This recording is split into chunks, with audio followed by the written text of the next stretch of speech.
সকলোকে শ্ৰদ্ধা জনাইছো আৰু যি ৩৬ সংখ্যক উৰিয়ামঘাট কেন্দ্ৰীয় ৰঙালী বিহু সন্মিলনৰ 13 আৰু 14 মে'ত হ'বলগীয়া কাৰ্যসূচী দেশৰ সাম্প্ৰতিক পৰিস্থিতিৰ বাবে আমি বাতিল কৰিছো সকলো কাৰ্যসূচী।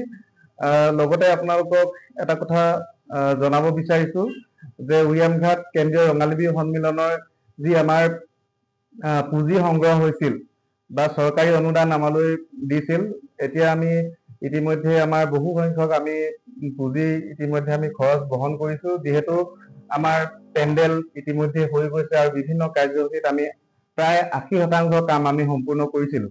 এই দেশৰ সাম্প্ৰতিক পৰিস্থিতিত আমি ৩৬ সংখ্যক যি উৰিয়ামঘাট কেন্দ্ৰীয় ৰঙালী বিহু সন্মিলনখন আমি বাতিল কৰিবলগীয়া হ'ল।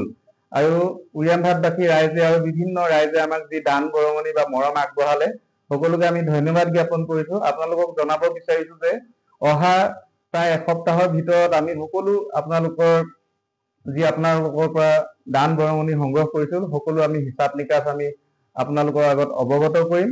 আৰু লগতে এটা কথা জনাব বিচাৰিছো, সকলো যি খৰচ হৈ যোৱাৰ পিছত যি আমাৰ ৰাহি ধন থাকিব, সেই ৰাহি ধন আমি আমাৰ সমিতিৰ সিদ্ধান্তমৰ্মে এটা সিদ্ধান্ত গ্ৰহণ কৰিছো, যাতে আমি এই যি পুঁজি থাকি যাব সেই পুঁজি আমি সৰুপথাৰ সমষ্টিৰ বিধায়কৰ জৰিয়তে আমি দেশৰ প্ৰতিৰক্ষা বিভাগলৈ আগবঢ়াম বুলি আমি মনস্থ কৰিছো সমিতিখনে।